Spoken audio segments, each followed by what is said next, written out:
Bonjour. Bonjour, bonjour, bonjour. Way before Lewis and Clark explored the American West in 1806, the French Voyagers explored northern Canada. As they pushed themselves into the wilderness in search of information and fur, they met the Dene people. Now, during these encounters, a tradition developed. The stew pot was brought out, and they made a stew of pemmican and corn and, well, pretty much everything that was there. The name of the stew was called Rubaboo, R-U-B-A-B-O-O. From the French word roux, which means a thick sauce, to aboo, which in the Dene language means soup. So it was a thick soup. And as they consumed the soup, they would tell stories, they would sing songs, they would play games, and most of all, they told stories. Because stories are the thing. Stories are how we share who we are with each other. In this day and age, when we're focused on facts and data, we seem to have lost some of that storytelling. It seems like we're more interested in measurement than we are in meaning. So consider this. If you tell somebody a fact, you trigger 2 parts of their brain. However, if you tell them a story, you trigger 7 parts of their brain. As an influencer, as somebody who wants to communicate, would you rather lead with a fact or a story? Here's a fact. In 1771, Samuel Hearne, with a band of Dene, pushed north through Canada and reached the Arctic Ocean, the first European to do so. His journey was one of hardship and heartbreak and eventual success. I should know, I read the diaries. He tells a story of one day his Dene companions came across a village of their fierce enemy, the Inuit, or you may know them as the Eskimo. And the Dene proceeded to slaughter this village. There was murder and cruelty, and a lot of blood was spilled. The images were so powerful to Samuel Hearne that he lived with those for the rest of his life, and he never got over that. Now here's another fact.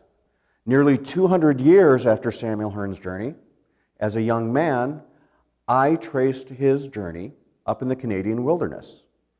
I traveled by canoe as the Voyagers did, through paddling and portaging.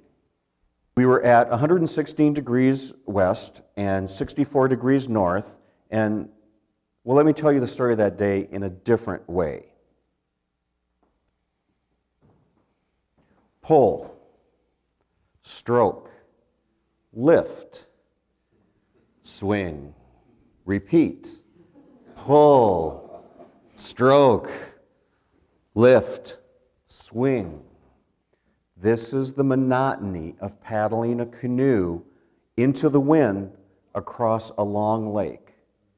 Bit by bit, we had to earn our way across that lake, eventually to the far side.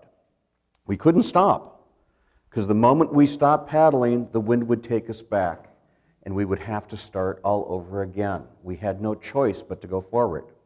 It had been 18 days out on the Canadian tundra, and we hadn't seen a soul when a speck appeared on the far shore. We heard the sound we hadn't heard in 18 days, an outboard motor. This boat came closer and closer and closer. It was a Dene hunter looking for signs of caribou. He said, "Tow?" And of course, we accepted. We were soon pulling our canoes up on a beach where we met the rest of his hunting camp. Some of them spoke English, some of them didn't. But we soon agreed to spend the night and have a meal together. Into the pot went their wild duck and our freeze-dried peas. A little bit of salt, some pepper, and an onion. And as the stew simmered, we sang songs. rock and roll meets ancient melodies. We played the ancient stick game and cribbage, and then we told them the story of our voyage and what we were doing. They went silent. And then the elder began to speak in Dene, and the youngest member translated his story into English for us. They knew about white men in canoes. For many, many years earlier, they had guided a white man north to the big northern water. And on this journey, they talked about how they ran into their fierce enemy. And through courage and guile and whatever it takes to make a Dene, they had vanquished their enemy, the Inuit. As I was listening to the story, I got a thrill inside, because this was Samuel Hearn's story that was passed down from father to son, through the generations to the direct descendants in front of me and to me.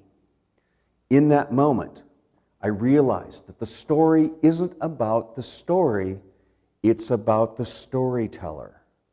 The story is what reveals the storyteller, their perspective. And from that day, I've been changed ever since. I've hungered for those stories that reveal people, and I've kept that hunger ever since. In that moment, I realized that was my personal Rubaboo.